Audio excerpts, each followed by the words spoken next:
আজকে কোরআন থেকে এমন একটি আমল শিখব যে আমলটির কথা আমরা অনেকেই জানি না। আপনি চমকে যাবেন, এমন একটি আমলের কথা আজকে বলবো। প্রিয় দিনী ভাই এবং বোনেরা, আমরা সবাই চাই আমাদের মেহনতের যেই কষ্টের যেই কামাই রুজি বা যেই সম্পদ, অর্থ, টাকা পয়সা, এগুলো সবাই হেফাজত করতে চাই, তাই না? তো এই সম্পদ যদি আমি আল্লাহ তাআলার উপরে দায়িত্ব দিয়ে দেই যে আল্লাহ তুমি নিজেই হেফাজত করো, তাহলে কেমন হয় একটু চিন্তা করে দেখুন। আর যদি আল্লাহ নিজে দায়িত্ব নিয়ে নেন যে আমি যে সম্পদ কষ্ট করে অর্জন করেছি, আল্লাহ তাআলা যেগুলো আমাকে দান করেছেন, সেই সম্পদ যদি আল্লাহ তাআলাই হেফাজত করেন, এর থেকে উত্তম আর কি হতে পারে? হ্যাঁ, আজকে কোরআন থেকে এমন একটি আমল শিখব যেই আমলের মাধ্যমে আমার আপনার প্রত্যেকটা ব্যক্তি যদি এই আমলটা করে, তাহলে তার মূল্যবান সম্পদগুলো আল্লাহ তাআলা নিজে হেফাজত করবেন। অর্থাৎ আমাদের ঘরে চোর ডাকাত বা কোনো শত্রু প্রবেশ করে এই অর্থ সম্পদ লুট করে নিতে পারবে না, এমন একটা আমলের কথা বলবো। প্রিয় দিনী ভাই এবং বোনেরা, একটু কষ্ট করে সম্পূর্ণ ভিডিওটা দেখুন, ইনশাআল্লাহ অনেক অনেক মূল্যবান আলোচনা রয়েছে আজকে। এই মূল্যবান আলোচনাটা শুনে আপনি অনেক উপকৃত হবেন। আপনার কষ্টে অর্জিত যে সম্পদ রয়েছে, এই সম্পদগুলো হেফাজত করতে পারবেন, আল্লাহ তাআলা স্বয়ং নিজে হেফাজত করবেন।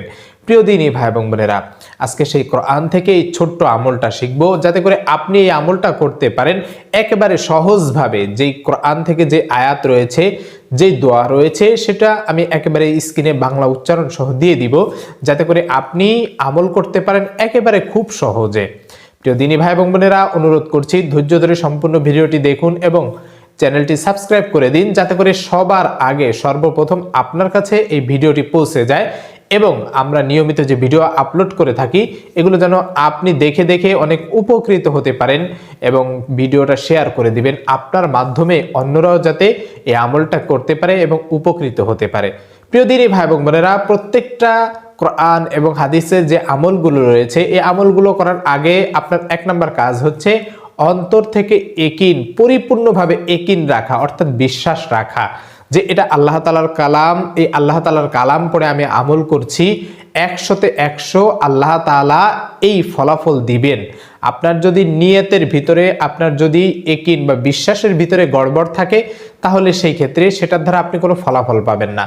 তাই ভালো ফলাফল পেতে হলে অবশ্যই আপনার বিশ্বাস রেখে নিয়মিত আমল করে যেতে হবে। আমি একদিন 2 দিন আমল করে এরপরে বন্ধ করে দিলাম, সে আমলটা আর করলাম না, তাহলে সেটার দ্বারা কোনো ভালো ফলাফল আশা করা যায় না।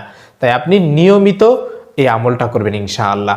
প্রিয় দিনী ভাই এবং বোনেরা, আল্লাহ রাসূল সাল্লাল্লাহু আলাইহি সাল্লামের কাছে একজন সাহাবী এসে আরজ করলো, ইয়া রাসূলুল্লাহ, আপনি কোরআনের কোন সূরাটা আপনার উম্মতদের জন্য পরামর্শ দিবেন, এটা তেলাওয়াত করতে মর্যাদাপূর্ণ?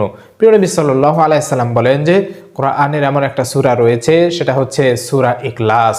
অর্থাৎ যে ব্যক্তি এই সূরা ইখলাস একবার পড়বে, আল্লাহ তাআলা তার আমল নামায় কোরআনের 1/3 নেকি দান করবেন।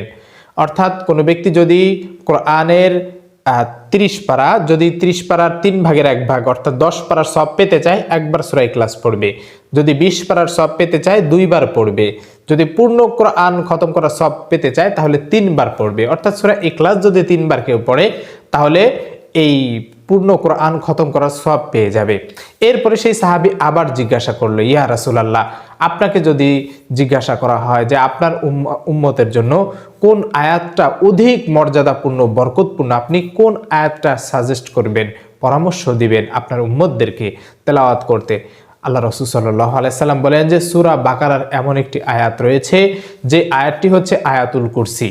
তাই প্রিয় নবী সাল্লাল্লাহু আলাইহি সাল্লাম উম্মতদেরকে শিক্ষা দিলেন যে এই আয়াত দ্বারা প্রত্যেকটা বিপদ আপদ থেকে আল্লাহ তাআলা সেই বান্দাকে হেফাজত করেন। এবং এই আয়াতেরও একটি ঘটনা রয়েছে, আমরা ঘটনার দিকে পরবর্তীতে যাচ্ছি। এরপরে আল্লাহ রাসূল সাল্লাল্লাহু আলাইহি সাল্লামের কাছে আবার জিজ্ঞাসা করা হলো, সেই সাহাবী জিজ্ঞাসা করলো, ইয়া রাসূলুল্লাহ, আপনি আপনার উম্মতদের জন্য অধিক বরকতপূর্ণ কোন আয়াত, কোরআনের কোন আয়াত আপনি সাজেস্ট করবেন কোরআনের ভিতরে? তখন রাসূল সাল্লাল্লাহু আলাইহি সাল্লাম বললেন যে সূরা বাকারার একেবারে শেষ 2টি আয়াত রয়েছে, এই 2টি আয়াত, কারণ এই 2টি আয়াত আল্লাহ তাআলা হাদিয়া দিয়েছেন উপঢৌকন হিসেবে। আল্লাহ তাআলার যে আরশে আজিম রয়েছে, এই আরশে আজিমের নিচ থেকে যে ধনভাণ্ডার রয়েছে, সেখান থেকে এই দুটি আয়াত দিয়েছেন। এই দুটি আয়াত আমি বলে দিব, বাংলা উচ্চারণ সহ দিয়ে দিব। কোরআনের সূরা বাকারার একবারে শেষের দুটি আয়াত, এই দুটি আয়াত আল্লাহ তাআলা দিয়েছেন এবং আল্লাহ রাসূল সাল্লাল্লাহু আলাইহি ওয়াসাল্লাম বলেন যে এই দুটি আয়াতের ভিতরে দুনিয়ার এমন কোনো কল্যাণকর বিষয় নাই যা এর ভিতরে নাই। এবং প্রিয় নবী সাল্লাল্লাহু আলাইহি ওয়াসাল্লামের হাদিস দ্বারা প্রমাণিত, যদি কোনো ব্যক্তি তার ক্ষতি থেকে বাঁচতে চায়, তার অর্থ সম্পদ এগুলো যদি চোর ডাকাত বা কোনো ধরনের জালেম এদের থেকে মুক্ত রাখতে চায়, তাহলে যেন এই দুটি আয়াত রাতে ঘুমের সময় পাঠ করে। শুধু এই দুটি আয়াত রাতে ঘুমের সময় পাঠ করলেই যে হবে এমনটি নয়, আরও একটি আয়াত রয়েছে, সেটা হচ্ছে আয়াতুল কুরসি। এই আয়াতুল কুরসির ফজিলত হচ্ছে, আল্লাহ রাসূল সাল্লাল্লাহু আলাইহি সাল্লামের সাহাবীকে আল্লাহ রাসূল সাল্লাল্লাহু আলাইহি সাল্লাম একবার দায়িত্ব দিলেন যে তোমরা এই যে বাইতুল মাল বা কোষাগার, যে অর্থ সম্পদ রাজকীয় কোষাগার রয়েছে, এইটা তুমি পাহারা দিবে। এমন একজন সাহাবীকে পাহারা দেওয়ার জন্য তাকে দায়িত্ব দিলেন। তখন দেখলেন যে এক বৃদ্ধ সেই রাতে ওই বাইতুল মালে বা ওই কোষাগারে খাদ্য চুরি করার জন্য আসছে। তখন সেই সাহাবী তাকে ধরে ফেললো। ধরে ফেলার পরে বলল যে আজকে আর তোমার ছাড়াছাড়ি নাই, আজকে কাল সকালে আমি তোমাকে আল্লাহ রাসূল সাল্লাল্লাহু আলাইহি সাল্লামের দরবারে উপস্থিত করব। তখন সেই ব্যক্তি অনেক আকুতি মিনতি করে তার কাছ থেকে ক্ষমা চেয়ে এরপরে চলে গেল যে আর আসবো না কখনো, আমি অভাবে তাড়নায় চুরি করতে এসেছি। সেই সাহাবী সকালে আল্লাহ রাসূল সাল্লাল্লাহু আলাইহি সাল্লামের কাছে পূর্ণ ঘটনাটা বর্ণনা করলো। এরপরে দেখলো যে আল্লাহ রাসূল সাল্লাল্লাহু আলাইহি সাল্লাম বললেন যে সে আজকে আবারও আসবে, তুমি দেখে নিও। তো সেই বৃদ্ধ ব্যক্তি আবারও পরের দিন রাতে আসছে চুরি করার জন্য। সেই সাহাবী তাকে ধরে ফেলছে, বলে যে আজকে আর তোমাকে ছাড়াছাড়ি নাই, তোমাকে আজকে ছাড়বো না, কাল সকাল হলেই আল্লাহ রাসূল সাল্লাল্লাহু আলাইহি সাল্লামের দরবারে তোমাকে নিয়ে যাব। তখন সেই বৃদ্ধ আবারও অনুরোধ করলো, আবারও অনুনয় বিনয় করলো যে আমার সংসার আছে, আমার সন্তান রয়েছে, ক্ষুধার তাড়নায় এসেছি। তো সেই সাহাবীর মনটা একটু নরম হওয়ার কারণে তিনি আবারও ছেড়ে দিলেন। এরপরে আল্লাহ রাসূল সাল্লাল্লাহু আলাইহি সাল্লামের কাছে সেই সকালে আবার বললেন যে ইয়া রাসূলুল্লাহ, সেই বৃদ্ধ তো আবারও আজকে এসেছে। তখন আল্লাহ রাসূল সাল্লাল্লাহু আলাইহি সাল্লাম বললেন যে তুমি দেখো আজকেও সে আবার আসবে। তখন আল্লাহ রাসূল সাল্লাল্লাহু আলাইহি সাল্লামের সেই প্রিয় সাহাবী সে একেবারে খুব ভালোভাবে প্রস্তুত নিয়ে বসে আছেন যে আজকে সেই বৃদ্ধ যদি আসে ধরবই। তো যখন দেখলো যে না সেই বৃদ্ধ আজকে আবারও আসছে, তখন তাকে ধরে ফেলছে এবং বলছে আজকে আর তোমার কোনো ছাড়াছাড়ি না, তোমার কোনো কথাই শুনবো না আমি, কালকে আল্লাহ রাসূল সাল্লাল্লাহু আলাইহি সাল্লামের দরবারে তোমাকে উপস্থিত করব, তোমার এই সাজা হবে, তুমি কি সাজা হবে, তোমার ভয়ঙ্কর সাজা হবে, তুমি অপেক্ষা করো। তখন সেই বৃদ্ধ বলল আজকে আমি তোমাকে এমন একটা আমলের কথা শিখিয়ে দিব, সেই আমলটা তুমি করো, এর বিনিময়ে তুমি আমাকে ছেড়ে দাও, এটা আমি মিথ্যা বলছি না। বললো কি এমন আমল? বললো যে কোরআনের এমন একটি আয়াত রয়েছে, যে আয়াত যদি কোনো ব্যক্তি রাতে পড়ে ঘুমায় তাহলে সেই ব্যক্তি আল্লাহ তাআলার জিম্মায় চলে যায়, অর্থাৎ তার কোনো ক্ষতি হয় না, তার ঘরের, তার পরিবারের, তার নিজের কোনো ধরনের কোনো ক্ষতি হয় না। সকল প্রকার তার নিজের, তার অর্থ সম্পদ, টাকা পয়সা যা কিছু আছে সব কিছুর হেফাজতকারী একমাত্র আল্লাহ তাআলা হয়ে যায়। সে যদি রাতে ঘুমের সময় এই আয়াতটা পড়ে, তখন তাকে শিখিয়ে দিল এই আয়াতটা হচ্ছে আয়াতুল কুরসি, সূরা বাকারার আয়াতুল কুরসি। এরপরে সেই ব্যক্তি তাকে এই আমলটার বিনিময়ে তাকে ছেড়ে দিল। পরদিন সকালে আল্লাহ রাসূল সাল্লাল্লাহু আলাইহি সাল্লামের কাছে বলল ইয়া রাসূলুল্লাহ, সে আবার এসেছিল এবং অনেক কষ্ট করে অনুনয় বিনয় করে আমার কাছ থেকে চলে গেছে এবং আমাকে একটা আমল শিখিয়েছে, আমি এই বিনিময়ে তাকে ছেড়ে দিয়েছি। তখন আল্লাহ রাসূল সাল্লাল্লাহু আলাইহি সাল্লাম বললেন যে আমলটা যদিও সত্য, সে সঠিক কথাই বলেছে, কিন্তু সেই ব্যক্তি ছিল হচ্ছে শয়তান বা ইবলিস।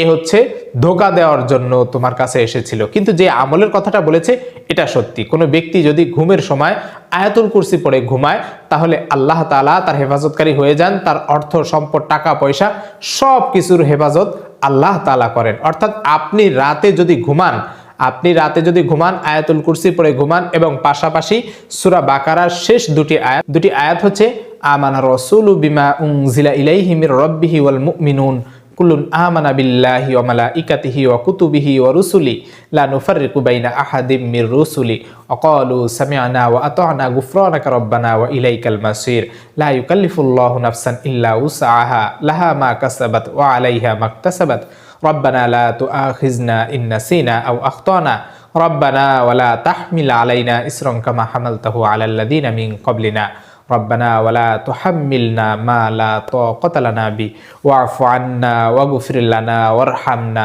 আনতা মাওলানা ফানসুরনা আলাল কওমিল কাফিরিন। এই যে ছোট্ট দুটি আয়াত, এই দুটি আয়াত যে রাতে পড়ে ঘুমাবে এবং আয়াতুল কুরসি। আয়াতুল কুরসি তো আমরা সবাই নিয়মিত আমল করি, পারি।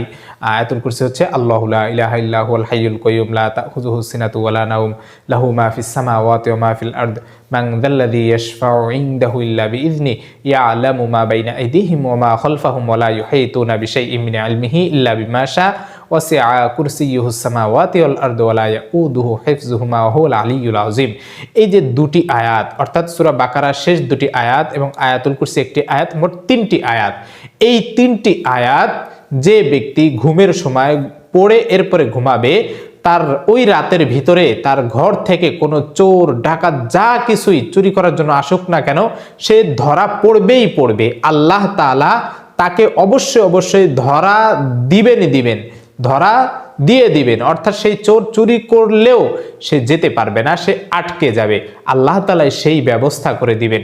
এই জন্য প্রিয় দিনী ভাই এবং বোনেরা, আপনি এই 3টি আয়াতের আমল প্রত্যেকটা দিন ঘুমের সময় আপনি পড়ে এরপরে ঘুমাবেন। সারা রাত আল্লাহ তাআলার জিম্মায় চলে যাবেন। ফেরেশতারা চারদিক দিয়ে আপনার বাড়ি পাহারা দিবে, আপনার সম্পদ পাহারা দিবে, আপনার টাকা পয়সা সবকিছু পাহারা দিবে। যদি আপনি চোর থেকে, ডাকাত থেকে এবং জালেম থেকে আপনার নিজেকে, পরিবারকে, আপনার সম্পদকে যদি বাঁচাতে চান, তাহলে এই ছোট্ট আমলটা প্রত্যেকটা দিন আপনি করবেন ইনশাআল্লাহ। দেখবেন যে আল্লাহ তাআলা সবকিছু হেফাজত করবেন।